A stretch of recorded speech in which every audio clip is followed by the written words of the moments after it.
आप सभी श्री हरि विष्णु भक्तों को नमस्कार। स्वागत है अनुकरणीय सनातन पर। आज मैं आपको मोक्षदा एकादशी व्रत की कथा सुनाने जा रही हूँ। आइए श्रवण करते हैं पावन कथा। सभी बोले श्री हरि विष्णु भगवान की जय। धर्मराज युधिष्ठिर कहने लगे कि हे भगवान, मैंने मार्गशीर्ष कृष्ण एकादशी अर्थात उत्पन्ना एकादशी का सविस्तार वर्णन सुना। अब आप कृपा करके मुझे मार्गशीर्ष माह के शुक्ल पक्ष की एकादशी के विषय में भी बतलाइए। इस एकादशी का क्या नाम है तथा इसके व्रत का क्या विधान है, इसकी विधि क्या है, इसका व्रत करने से किस फल की प्राप्ति होती है। कृपया यह सब विधान पूर्वक विस्तार पूर्वक कहिए। भगवान श्री कृष्ण बोले, मार्गशीर्ष माह के शुक्ल पक्ष में आने वाली एकादशी को मोक्षदा एकादशी कहा जाता है। यह व्रत मोक्ष देने वाला तथा चिंतामणि के समान सब कामनाएं पूर्ण करने वाला है, जिससे आप अपने पूर्वजों के दुखों को खत्म कर सकते हैं। इसका महात्म्य मैं तुमसे कहता हूँ, ध्यान पूर्वक सुनो। पौराणिक कथा के अनुसार गोकुल नाम के नगर में वैखानस नामक राजा राज्य करता था। उसके राज्य में चारों वेदों के ज्ञाता ब्राह्मण रहते थे। वह राजा अपनी प्रजा का पुत्रवत पालन करता था। एक बार रात्रि में राजा ने एक स्वप्न देखा कि उसके पिता नरक में हैं। उसे बड़ा आश्चर्य हुआ। प्रातः वह विद्वानों ब्राह्मणों के पास गया और अपना स्वप्न कह सुनाया। कहा, मैंने अपने पिता को नरक में कष्ट उठाते देखा है। उन्होंने मुझसे कहा कि हे पुत्र, मैं नरक में पड़ा हूँ, यहाँ से तुम मुझे मुक्त कराओ। जब से मैंने ये वचन सुने हैं तब से मैं बहुत बेचैन हूँ।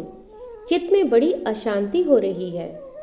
मुझे इस राज्य, धन, पुत्र, स्त्री, हाथी, घोड़े आदि में कुछ भी सुख प्राप्त नहीं होता। मैं क्या करूँ? राजा ने कहा, हे ब्राह्मण देवताओं, इस दुख के कारण मेरा सारा शरीर जल रहा है।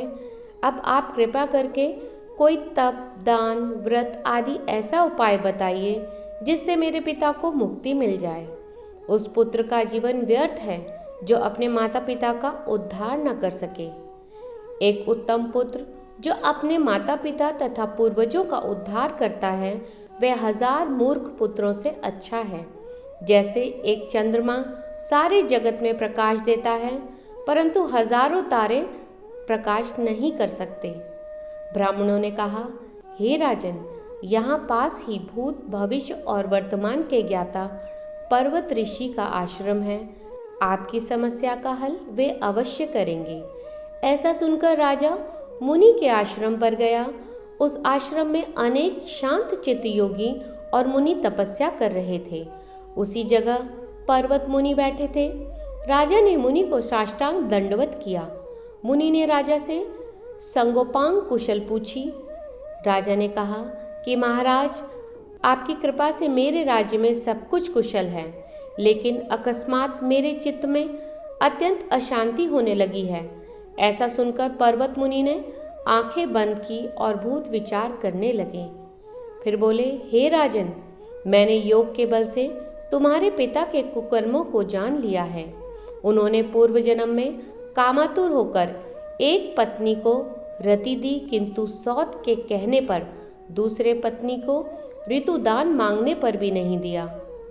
उसी पाप कर्म के कारण तुम्हारे पिता को नरक में जाना पड़ा है। तब राजा ने कहा, इसका कोई उपाय बताइए। मुनि बोले, हे राजन, आप मार्गशीर्ष एकादशी का उपवास करें और उस उपवास के पुण्य को अपने पिता को संकल्प करके दें। इसके प्रभाव से आपके पिता की अवश्य नरक से मुक्ति होगी। मुनि के ये वचन सुनकर राजा महल में आया और मुनि के कहने अनुसार कुटुंब सहित मोक्षदा एकादशी का व्रत किया। इसके उपवास का पुण्य उसने अपने पिता को अर्पण कर दिया। इसके प्रभाव से उसके पिता को मुक्ति मिल गई और स्वर्ग में जाते हुए वे पुत्र से कहने लगे, हे पुत्र, तेरा कल्याण हो। यह कहकर वे स्वर्ग चले गए। मार्गशीर्ष मास की शुक्ल पक्ष की मोक्षदा एकादशी का जो व्रत करते हैं, उनके समस्त पाप नष्ट हो जाते हैं। इस व्रत से बढ़कर मोक्ष देने वाला और कोई व्रत नहीं है। इस दिन गीता जयंती मनाई जाती है। साथ ही यह धनुर्मास की एकादशी कहलाती है। अतः इस एकादशी का महत्व कई गुना और भी बढ़ जाता है।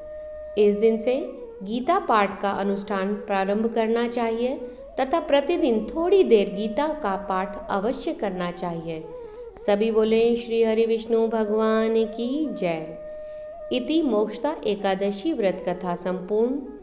श्रीमन्नारायण नारायण हरि हरि, भजमन नारायण नारायण हरि हरि।